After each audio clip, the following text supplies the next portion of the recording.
Ok, so here we go. Ciao a tutti. Terzo episodio di Ulti-Talk, qua alla Federazione Italiana Fifth.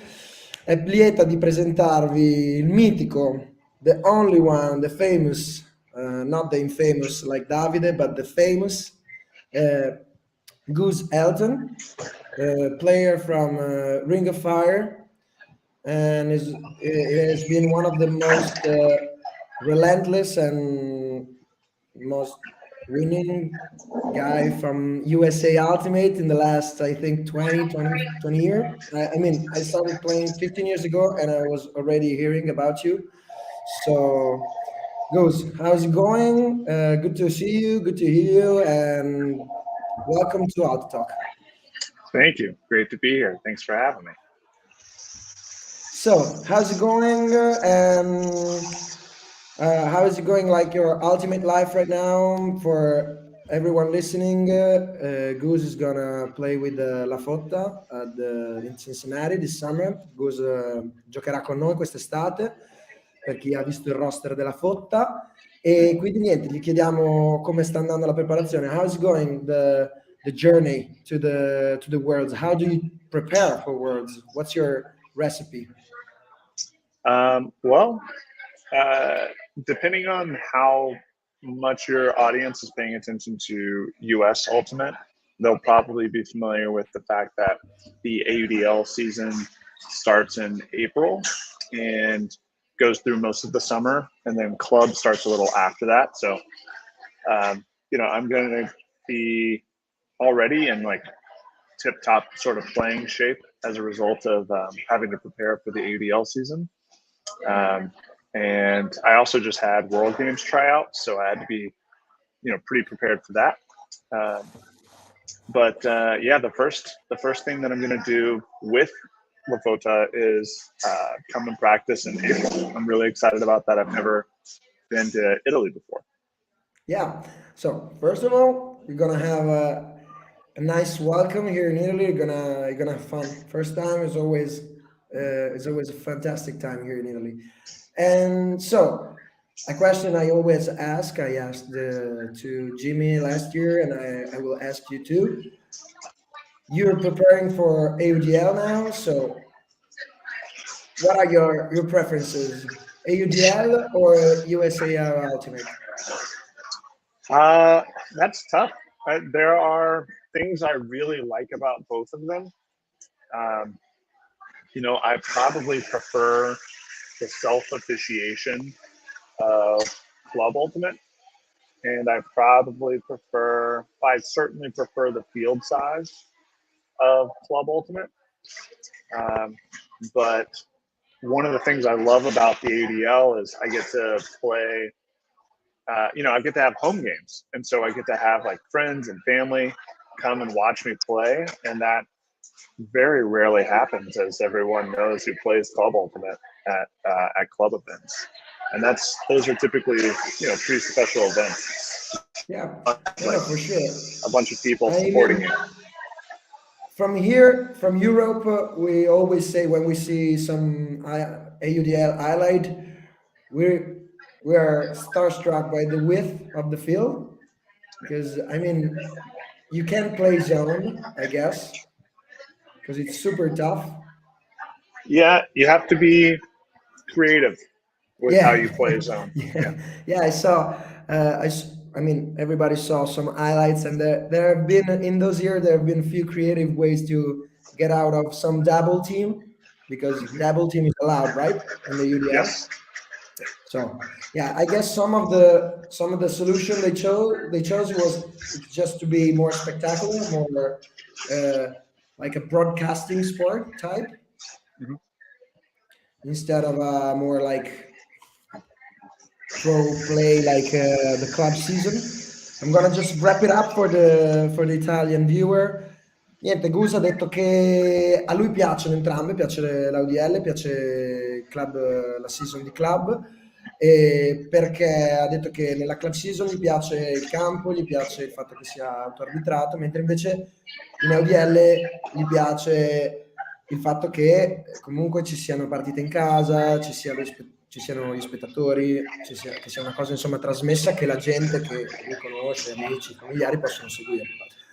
So Goose, you are preparing for Worlds. I don't know if you can tell us anything, but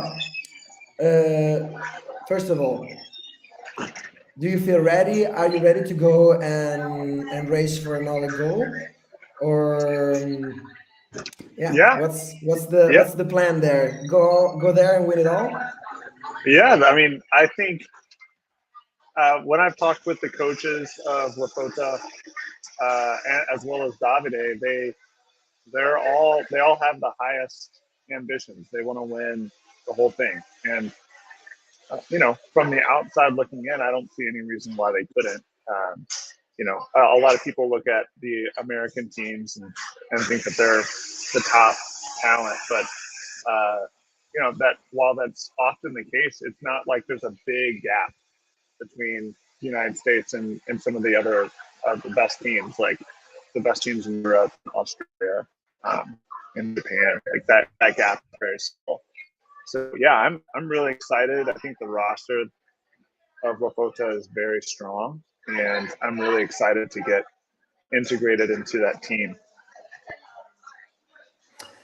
And another thing just popped out of my mind because you're going to the World Games. So, I mean, I don't know if you're going. Did the US already had the roster for Worlds for the World Yeah, Games? so we don't have the full roster established yet. I went to the first tryout, and so Okay. did my wife Kayla. Kayla was selected for the second tryout. I was not. To be honest, I am better at men's than I am mixed ultimate, Okay. and I wasn't able to showcase that I'm good at mixed ultimate at that tryout Yeah. very well. It was like cold and windy and rainy, and I could have done better, but I didn't expect to be selected, and like I said, I'm a much better men's player than I am a mixed player.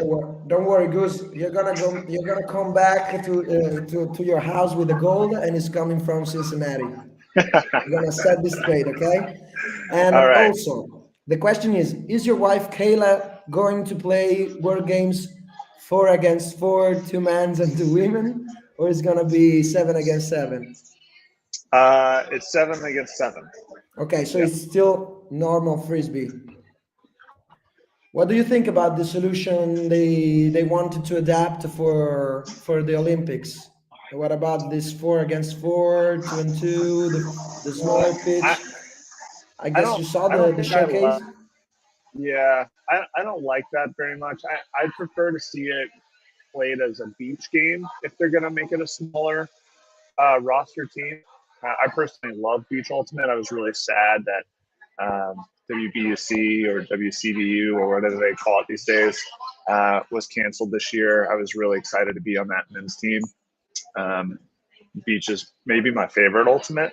Like, we talked Yeah, about ADL or club. I yeah. might even put beach on top of club. So, if I were to see it in the Olympics, personally, I'd love to see it at beach. I don't know if that'll happen, but I don't know. I think 5-on-5 is a better game than like 4-on-4. Yeah, we talked about a lot about this. I think the whole community talked about this, and the reason to do this, they're obvious. The shorter roster, less expensive for the federations and everything, and it's obviously way more equal with the 2 and 2. So you're even with the genders, but still for either women and men's to see. I think to see the game so shaped in a different way can at the beginning at least make you just don't see the real goal, but still if we get into the Olympics it's a good spotlight for us. So Yeah. do you prefer beach ultimate and on top of club? So what was your best beach tournament ever? What was your favorite tournament ever on the beach? I mean, it's hard not to choose the previous world championship. I played Okay. in 2015 with Team USA, and I played in 2017 with Team USA. And both of those teams were a privilege to be a part of, um, and just made me hungrier for more beach ultimate. I felt like if that team had more time together, then we could have, become extraordinarily good at beach ultimate. But you know how those rosters go. They get put together, they practice for a short amount of time, they go to the tournament, and then they're done. So it just made me hungry to develop some of the tactics and strategy of beach ultimate that have been so far developed on grass ultimate. Okay, so that's a good point. I mean, yeah. Also for me, I don't like beach ultimate because I feel like I'm way much stronger on grass. So I don't see this that much of a tactic and set plays on the beach because you always hear like, oh yeah, if you have a meter, you're gonna keep the meter, the separation between you and the man because you know the sand. But I guess there's a lot of room for improvement also on that side. I mean, I'm playing since 2010 and I've just see stack play in Beach Ultimate. And so yeah, probably you're right. Probably there's a lot of room for improvement. And I mean, maybe when you retire, you can be the permanent head coach of the USA Beach Ultimate national team for the Olympics. Maybe. That maybe. So Yeah, who's to me, like beach is interesting for a bunch of different reasons, but one of them is that the players are all so much slower on the sand, and the frisbee is just as fast. So the proportion of how quickly the disc can move around the field changes a lot relative to how fast the players move, and so it makes for an interesting um, way to create offenses. Because not when that proportion changes, it changes how you want to move the frisbee around the field. Yeah, we're talking a lot about this also for our season with Davide, and I think John or Davide also told you already this because I think the ultimate is developing a lot from this point of view, like not anymore from where you put the stack or the cutter, but where is the disc, and Mhm. if the disc is moving a lot, then it's difficult for the defense to set on the sides, to have the break side, to have the open side on their mind set straight. And I think that after, first there was stack, then there was the Japanese stack with just one handler, and then there was the side stack. I think now we're moving towards a kind of a more, we're almost, it looks like you're going backwards because you're going into a way more chaotic way of play, but it's orderly chaos. So it's something you have to control to be able to create chaos into the defense and not into the offense. Obviously, yeah, you try to do that. And so, Goose, how's an EDL season? Like, how do you prepare for a EDL season? What's the toughest part? And obviously, how is to play in a playoff game for the UDL? What's your experience? Yeah, so my preparation is kind of multi-tiered. I'm one of those people who's probably known well in the community for their physical preparation. Uh, so for those that don't know, I started a company called Game Point Performance back in 2017, and the whole point of that was to bring really good and sound long-term athletic development to ultimate frisbee. So year after year, players could continue to develop instead of getting prepared for 3 months for the season, working really hard and with a lot of like anguish, and then playing. So instead, you kind of spread it all out, have a better development of your body, so that you have layers of conditioning. You work on your strength most of the year. You work on your speed most of the year, and that sort of thing. So for me, like for example, preparing for the last time I made the WUGC team, that was a 4-year process. I think of my development typically in like 4-year chunks. And so for each AUDL season, I'm just, it's just part, like my physical preparation is already being taken care of. I don't do anything different for that season. I always train 5 to 6 days a week year round. But as far as the sports skills is concerned, we in as early as January, we have our tryouts for growlers. Okay. And even Yeah. leading up to that, I have a lot of community, what we call pods in San Diego, where I live now, where we work on individual skills development. So the ability to like switch in different defenses, or the ability to throw space throws better, or to develop more coordination and cutting shapes and partner cutting, things that are really fundamental to an individual player's ability to perform well. That way, if you raise the level of all of your players and then you put them in a system, they can perform better. So we start that as soon as the club season ends, to prepare both the club players and the AUDL players. We have tryouts in January, as well as part of February. And then we have weekly practices every single week, and then some weekend practices once or twice a month up until the season starts in April. So that's how we prepare. Yeah. That's interesting, because a lot of things, when I talk, when I hear about also other sports like basketball or anything else, and a lot of time about frisbee, about ultimate, I hear a lot about Americans, about you guys putting so much focus on fundamentals, like you said. I mean, someone we already train in like throws in the space, better throw, throwing later, throwing earlier, that's fine. But as you said, one thing that hit me was like that you train also the coordination in between the cutters to have the good timings. And so I think that that's one thing, that one skill in the coaching aspect, that you Americans put a lot of effort into it, into the fundamentals.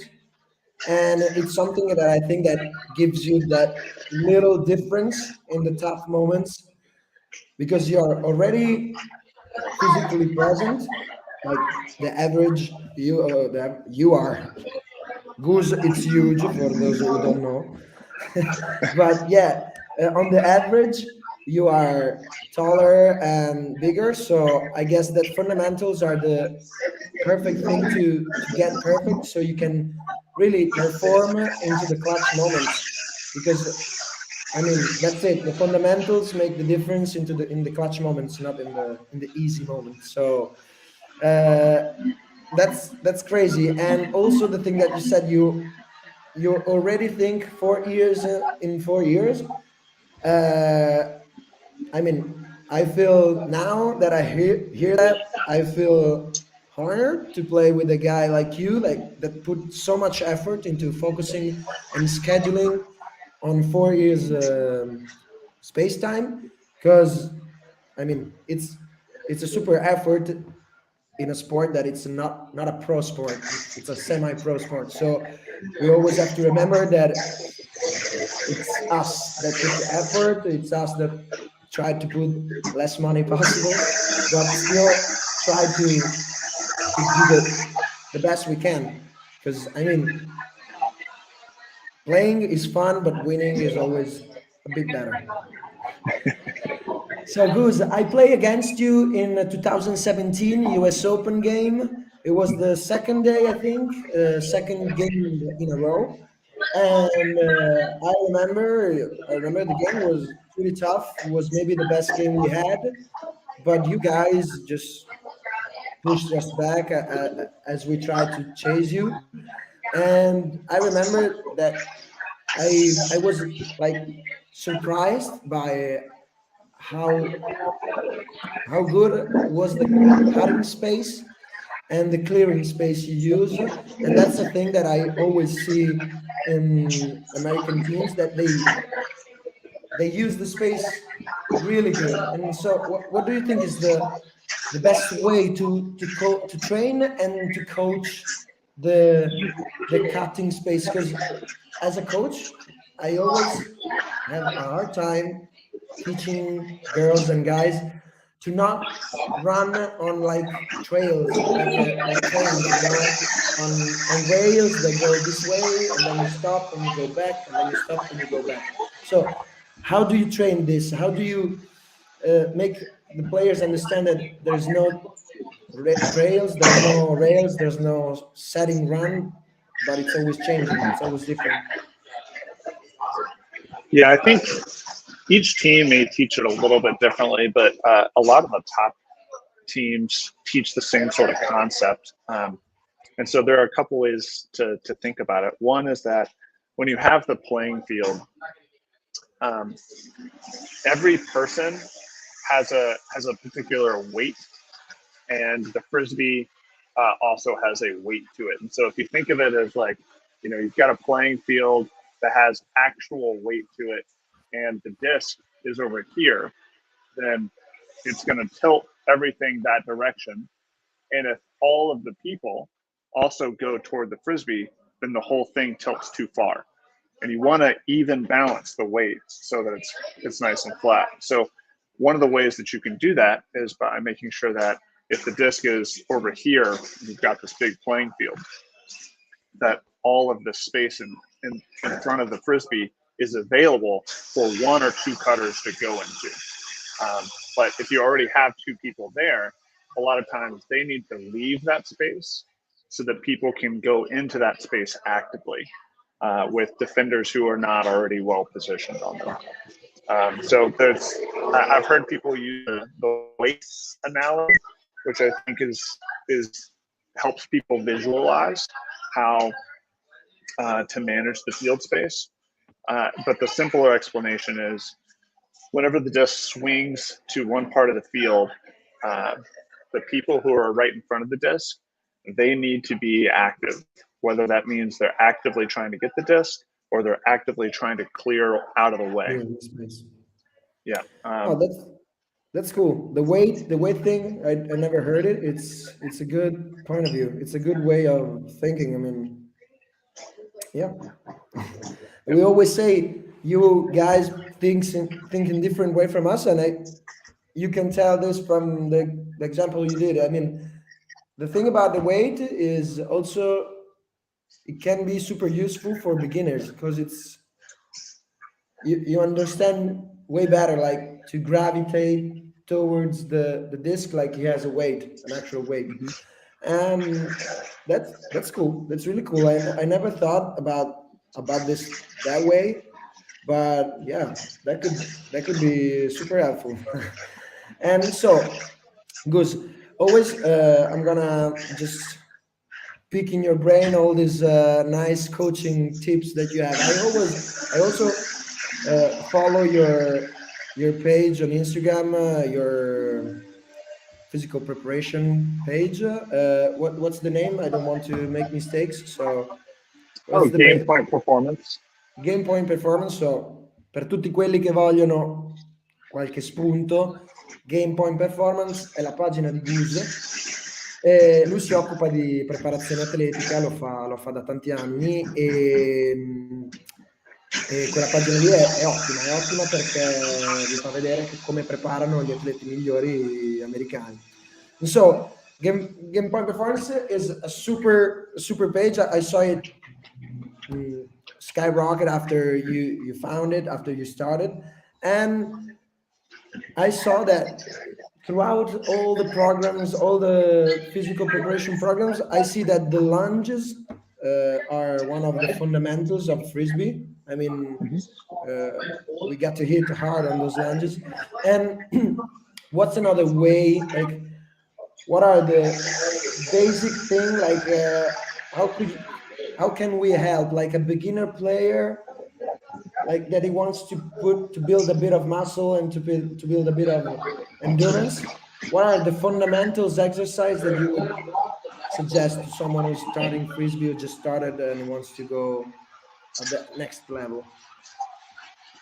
Well, I mean, I can tell you why, for example, we have some of the things in our program. You know, we're Yeah. just like most training programs for most sports. We have some squatting in there and we have some deadlifting in there. I think those are very fundamental strength exercises that you want represented.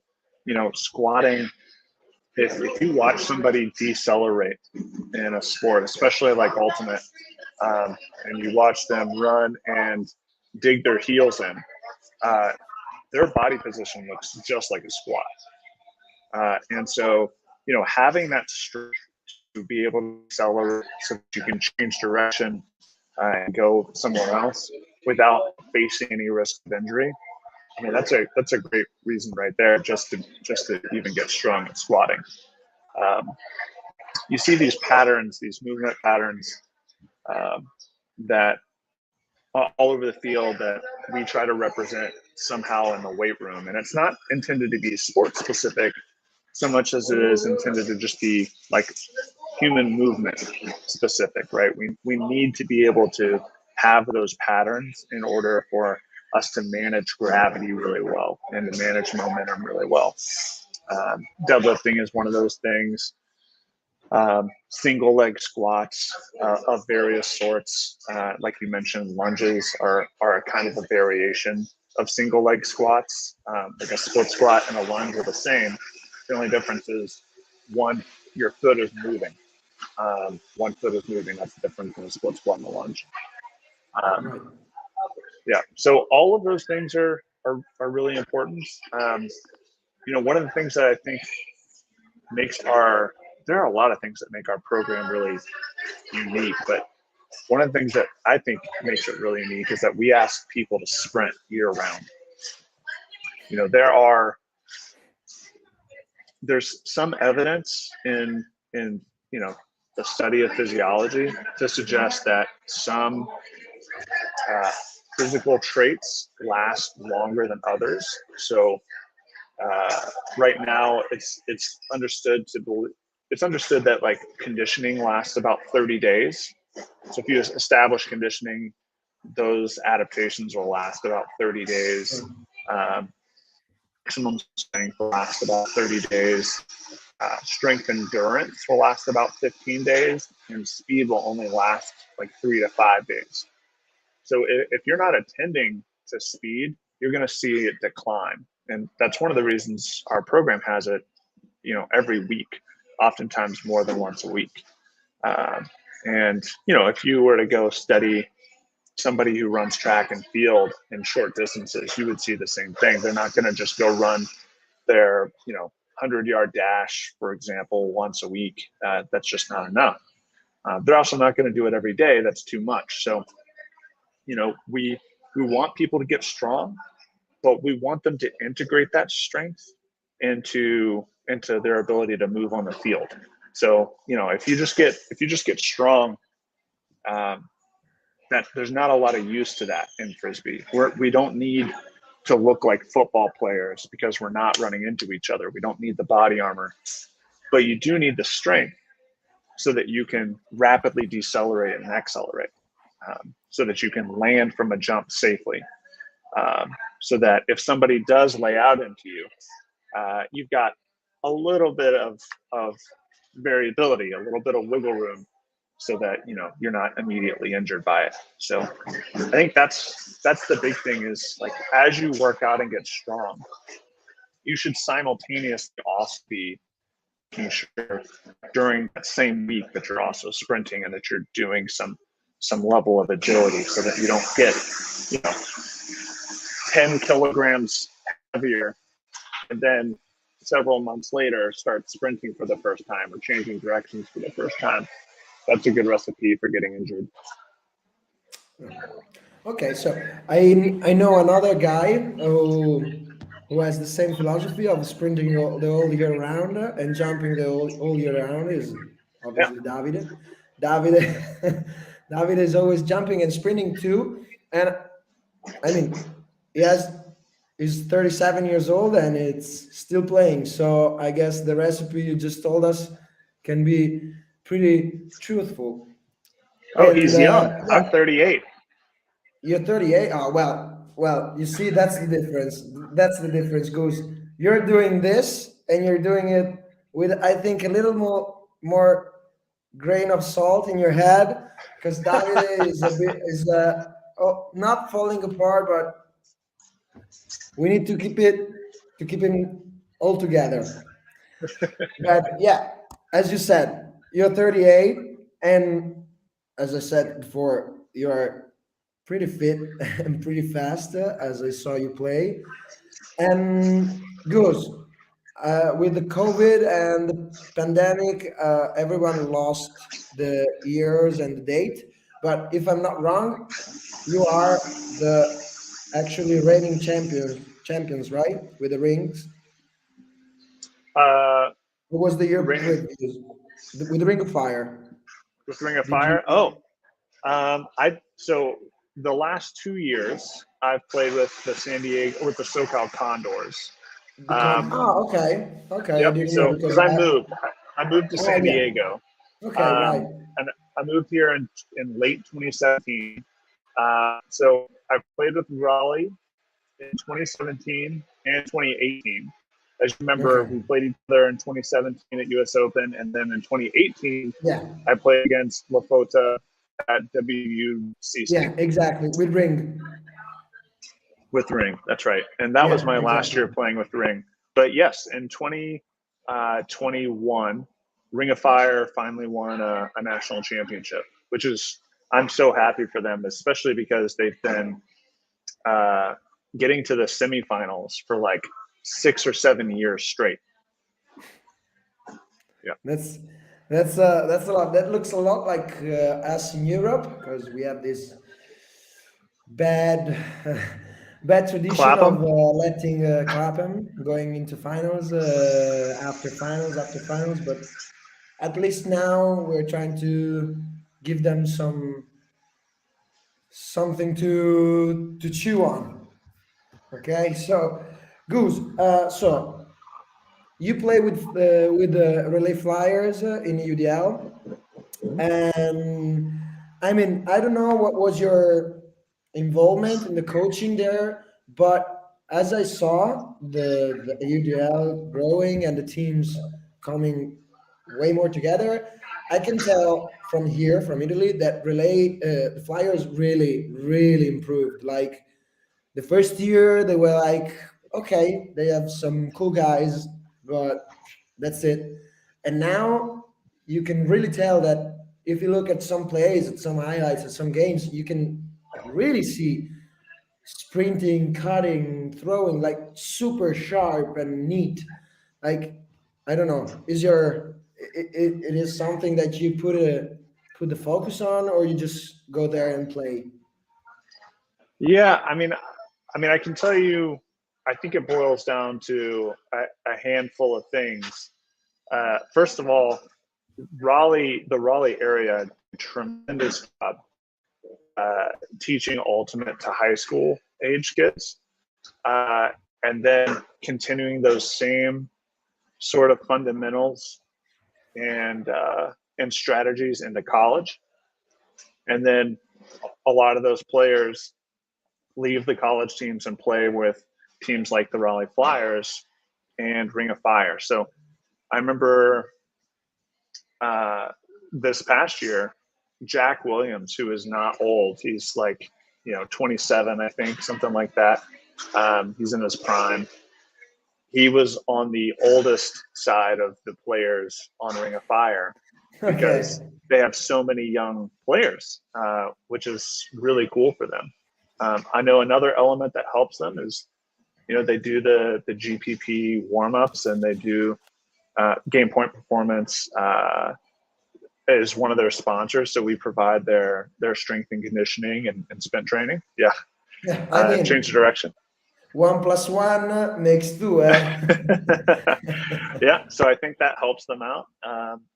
And they also they're just a very talented team. I mean, they've done a good job taking, like I said, these kids whenever they're 16 years old and building them year over year over year to becoming outstanding frisbee players. Yeah, I guess that's not the only way, but one of the best way is to make the ultimate community grow within the city, within the area you live. And yeah, when you have all the player close to each other that can go and throw, can go and play with like 30, 45 minutes distance car drive or something apart, it's way more, it's easier to improve, I think, and it's way more easier also to train. Because sometimes when I was, for now it's different, but when I was younger, the fact that I was training so much and putting so much effort, but at the same time, you don't have the same visibility of other sports player. You don't have the, like, you don't see the same amount of gratification, because you don't see the support, you don't have fans or something like this. So being able to stay closer to your teammate, I think it gives you way more less weight on your shoulder, like, I have to train again, I just trained yesterday and I have to train again, maybe alone. And instead, if you're with a lot of guys of your age, you can train, and then you have maybe the same hobbies or same interests. And to me, it was, I came with La Fotta in a time of changing. Like, I was, when I started, I was 19, 18, no, yeah, 18, and I was the second youngest. All the other players were from 22, 23 or more. And now I can see that the players that are coming, the juniors that are coming up, they have friends, they have teammates and friends that train you with you, and then you just go out and go to the cinema, have a beer, or you just go throw at the park and then chill in the evening. So I think that having close and well together community helps to build the talent, obviously, but also the ultimate knowledge and environment that obviously teams need to be supported and to have even more player. So I guess that one thing that put Relay and La Fotta and Bologna in a similar spot. If I'm not mistaken, Relay is in North Carolina, right? It is, yeah. I, it's interesting to me that, like, I don't know how many teams are playing in high school around you. We don't have a lot of them in San Diego, but that's one of the things I'm trying to do is take a model that I've seen in what they call the Triangle or the Raleigh area, and invest as much as I can in the SoCal Condors and the Growlers players, Mm-hmm. by teaching them lots and lots of different types of drills, helping them understand like what the purpose of those drills are, what success in those drills look like, and what failure in those drills look like.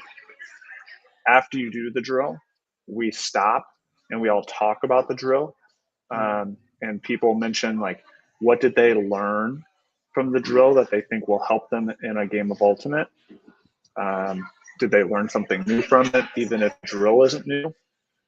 So that they can take a moment and recall what they just did, because that's how we learn. There's a really good book called, I think it's called How We Learn. But I'll let you know. I'll try to let you know exactly what book I'm talking about. Yeah. It'll come to my mind. But anyway, we try to implement these things because I want them to not only get better at these skills that we're working on as individuals and oftentimes as a team for the sake of these teams that we're on, but also so that they can go and teach these exact drills with full understanding of what we're trying to accomplish to whoever they have influence over. So, we certainly have a handful of players that coach at the college level, both for men's and for women's teams.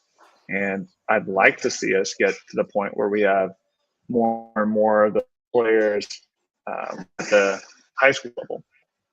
That way you can see the same trajectory that Raleigh has had in North Carolina, represented in Southern California as well. We've already started to see some improvements. Like 2019 was the first year that the Growlers had a winning season, and we went 10-2, and we made it to the playoffs. And not only did we make it to the playoffs, but we made it to championship weekend. And then we did the same thing in 2021. We went 10-2. We made it through the playoffs. We beat Dallas, who everyone expected us to lose to, Dallas Roughnecks. And then we went to championship weekend. So we're starting to see the investment pay off, but we're hoping to get to younger and younger players, both on the men and the women's side. Yeah, what you just said is super important because I think that us Italian, we come from the opposite direction. We're way more like the kid that tried things and then while trying understand what are the rules, what are the tactics, what is the right thing to do, but it has to learn through the errors. Like you make the mistake and then you learn. Instead, from your point of view, from what are you saying, I see that you put a lot of focus before, like you just said, like we talked after the drill, what you learn, what you think.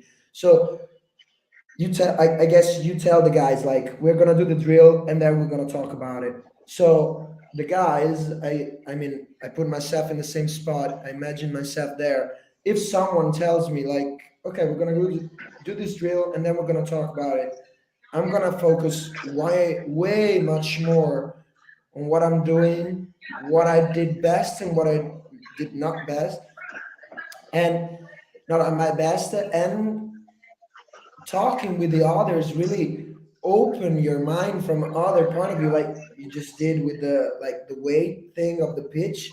It's just I think like once Lindsey Grant was here in Italy for a clinic, and he said it's way more important to be on the same page than on the right page. And I guess that this thing about talking about drills and what do you see in the drills, and so I guess this helps you a lot, like to enrich your ultimate knowledge and also to be a better coach if you're a coach, obviously, but also to be a better player for your teammates, not just for you. Yeah. Yeah. And that book that I was referencing is called Make It Stick by Peter Okay. C. Brown. Make It Stick. Okay. I'm gonna write a banner about this. Yeah. Make it And make it Make stick It Stick. from Yeah. Peter C. Brown. from Peter C. Ground. C. Hound. Ground. Brown. Yep. Ground. Okay. C Ground. is the middle initial. Yeah. Sure. Yeah. Make it stick from. Yeah. Okay. I'm gonna And just add the banner. one of the big Okay. points of So emphasis from that book is just like when you learn something, you need to do a couple things. One of those things is, especially in sports, you need to experience that thing that you're trying to learn in more than one context. So if you're, for example, trying to learn how to get the disc off of the trap sideline and swing it, then you need to work on that. But then you need to work on it. You need to reinforce it in the scrimmage also. So you need to create, for example, rules in the scrimmage that reinforce that behavior so that it's not just happening once during a possession, so that maybe you have to swing the disc 3 times yeah. before you're allowed to score. Otherwise, the score doesn't count. So making sure the context changes so that whenever you're trying to access that thing that you learned, you're pulling that information from multiple different perspectives or different contexts. And the other thing is just the other main point from that book is that you have to retrieve these memories of these things that you learn, and just retrieving it a moment later after you learn it can help a lot. But then, a week later, and then a month later, and then a year later, just build. Even if it's hard to remember it, the harder it is, the more that thing is going to stick. So that's one of the reasons why after we learn something in a drill, we immediately talk about it. And then I tell them later that night, if they can, before they go to sleep, just to try to visualize that drill again and try to remember what gave them that epiphany, what made them realize that thing was going to help them.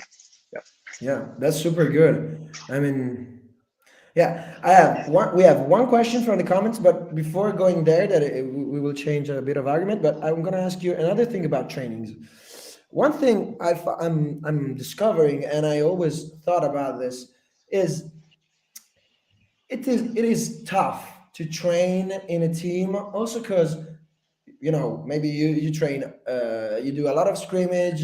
Maybe you have a big tournament, so you keep the separate lines like offense against defense.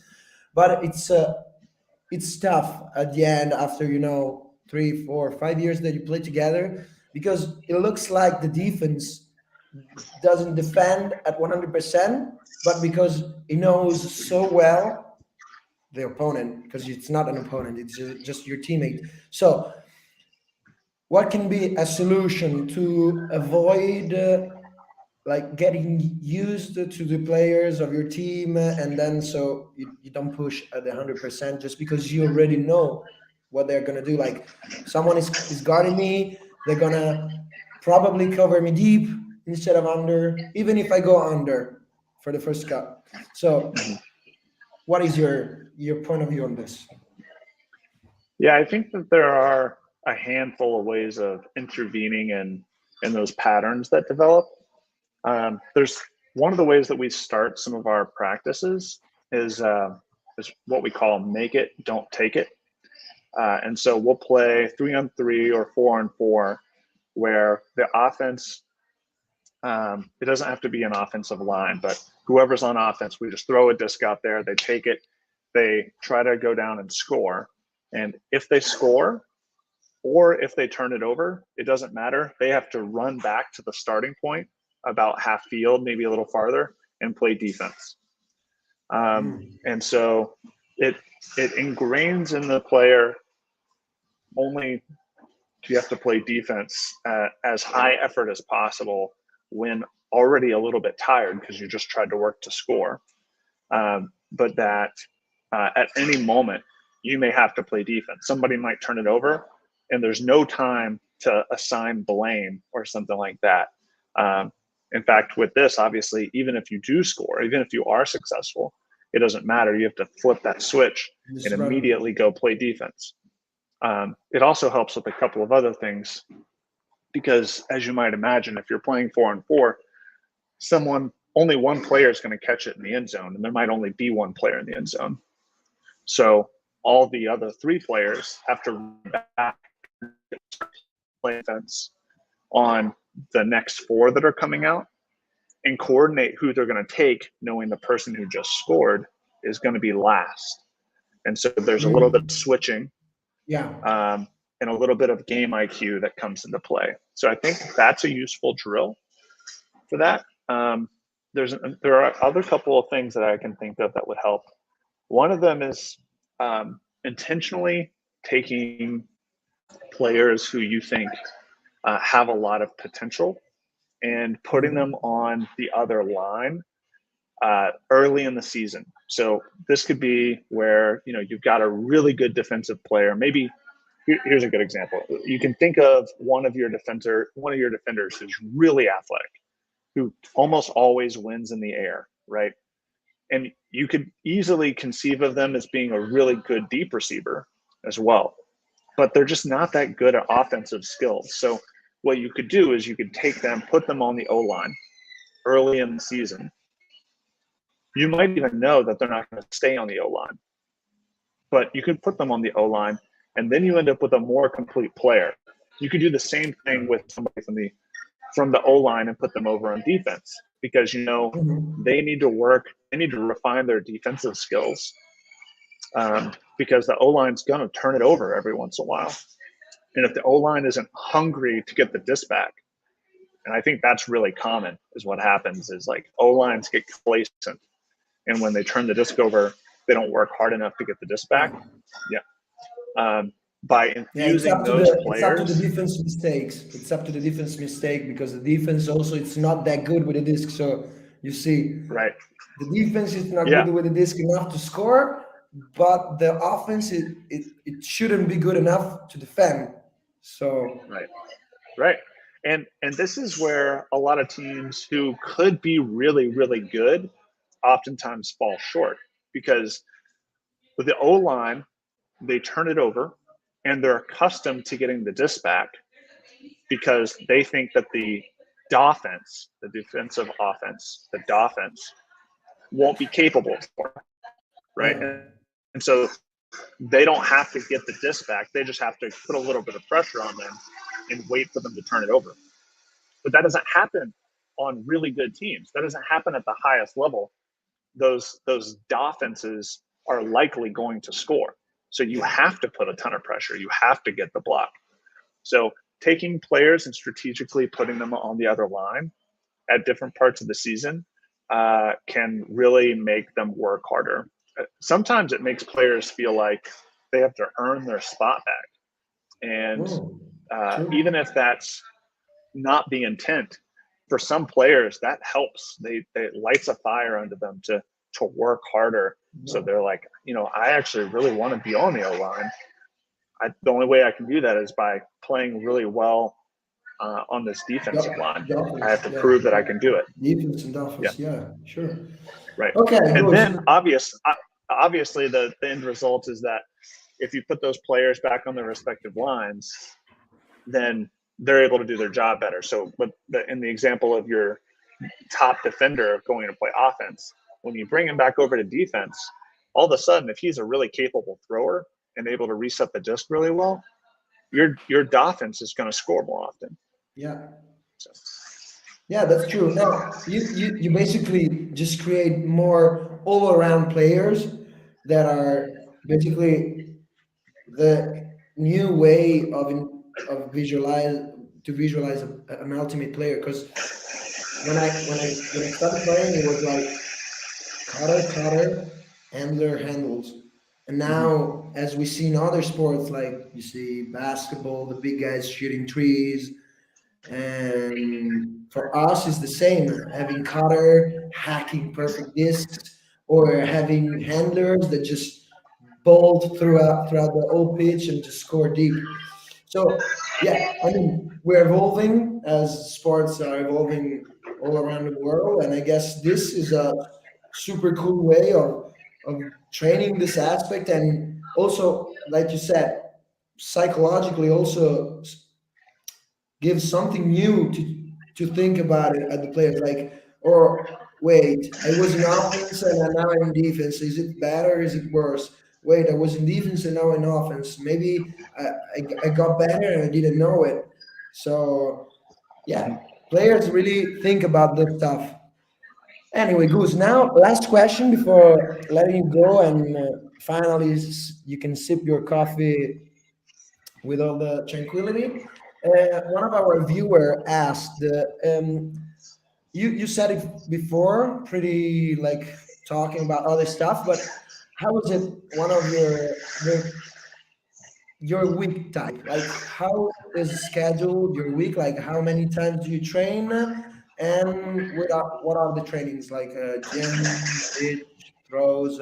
You already said it a bit, but I want to know it. Sure. Like, the right way, your recipe. Yeah. So we'll take last week or the week before that as an example. I think it was we'll start with Monday was my day off. Tuesday, the lift, and it was more of a squatting day. Okay. Wednesday was tempo runs, which is a conditioning workout. That's 70% sprints. We consider that to be a low intensity day. Okay.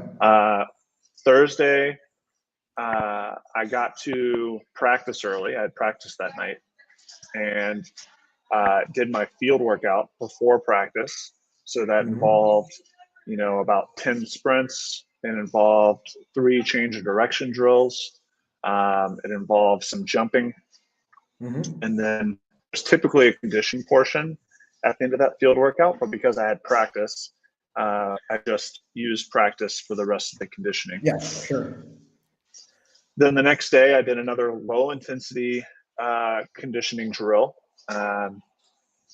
Depending on which week it was, it could have been repeat sprint intervals where it's like 5-second sprints up a hill, rest until my heart rate drops to 140, and then do it again.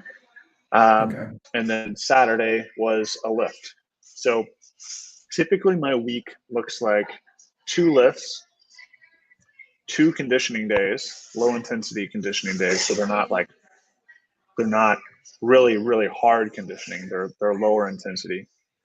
And then 1 field workout that usually ends in a really high intensity conditioning drill, usually like some sort of shuttle that's really hard. And then there's usually like one additional day that's like low intensity, long, slow stuff where it's like it's equivalent to jogging. Typically don't jog. It's get the blood like get on a recumbent bike or exactly. To get it's the typically cleansing in the whole body. Yep. Yeah. And the big scheme of it is that like you only want 3 development days or 3 high intensity days. Okay. Because your body only gets so many resources to recover each week. So, you get sleep, you get nutrition or, hydration and nourishment, and you get time. And there's no way to give yourself more time than to spread out those high intensity days. And so that's the reason why you see me on Tuesday, it's a gym day. Wednesday, it's low intensity conditioning. Then Thursday is high intensity with field workout and practice. Friday is low intensity. Saturday is lifting and maybe even another practice. And then Sunday is a low intensity and Monday is off. So you alternate them so that, there's this, if I were to ask the average person, does lifting weights make you stronger? They'll generally say yes, but it doesn't. It makes you weaker. It's the recovery in between, the super compensation that makes you stronger. Yeah, the super compensation. Yeah, because per quelli che hanno studiato, for those who studied, you have a curve, so you have your fatigue going down, going up, and then you're recovering. And if you don't wait the right time, you're just gonna drop again. You're not gonna have the same gain. You want to go up, and instead, if you don't have the rest time, you're just gonna drop down, drop down, drop down. So yeah, that's a super interesting thing. And what you just said, the last word, the last phrase, for many of us, because me and you and others tend to think that everybody studied sports science, everybody read something about sports science, but not everybody did it. And it's important to think about this. Going to the gym doesn't make you stronger unless you have the right resting time. So that's right. There was a really, your week is incredible. We do the same stuff, but I guess you do a lot of this on your own. Like you take time by yourself to do drills and such. And that was what I was talking about before. Doing this also by yourself, it's tougher. It's difficult because you need your own motivation. Instead, if you have a good community, it's easier to get involved and to go, okay, let's go sprinting 20 all together so we can have a chat after. And Yep. Yeah, that was I mean, super the way that I interesting. think about it, Yeah, go on. the way that I think about it is with anything that you're trying to develop, it takes a certain amount of discipline, Mhm. and creating the discipline is a huge challenge. But at some point, with anything that with anything that you get disciplined about, you actually grow to love those things. You grow to love Yeah, that process. As a yeah, kid, like because you you may put be so much forced to effort into read, it. right? Yeah, as a kid, you may be forced to read and you hate reading, but then you read something that you get really interests you and expands your mind, and you're like, actually, maybe I like reading. Yeah, And the same thing happens with these trainings. You might like hate it at first, and it's so uncomfortable, or I just really don't want to go do it today. I'd rather scroll on the internet. But eventually you grow to seek it. That's kind of where I'm at. um, the, but for early on, for other players, a big key, like you said, is doing it with people and just making it fun. Like you can the putting this hard work in can be fun, especially if yeah, you're doing it with your friends. yeah, yeah. I mean, the company part is, I think it's a lot. It's important a lot for juniors because they need to bond. There's a lot need to bond while doing stuff. Like you don't you tend to not don't want you don't want to do things on your own because you want to share your content, what you're thinking, your thoughts, your emotion. So I think that for juniors, like you said, college, high school, it's really important to gather and to have a good community that surrounds you. Anyway, Goose, our time is up. I really enjoyed this chat because I guess for those who followed us and for those who are gonna see us in the next days, to me it was enlightening because your point of view are really different from mine, and I think from a lot of other players and coaches. And I can see, even if we are apart with an ocean between us, I can see your dedication, I can see your thoughtfulness into this, and I'm even more excited to play with you and to see you. So I'm super happy to have the opportunity to interview you, so we could pick the interesting part of your studies and your ultimate culture. So really, thank you very much. Have a good afternoon, I guess, and see you soon. See you in Italy. And for those who want to see Goose play, you can come to Bologna Invite. We will have him here to showcase his abilities, his talent. Thank you, I'm gonna Goose. I'm gonna be there for 13 days and also go to the Bologna Invite. So I'm Yeah, looking forward to seeing you and practicing with the team. I'm and excited about maybe it. maybe you can find some new subscriber for the GPP. Yeah, maybe. Okay, thank you, Goose. That was great. Say bye to Kayla and have a good weekend. Okay, Thank you very much. take Take care. care. Bye bye. Bye.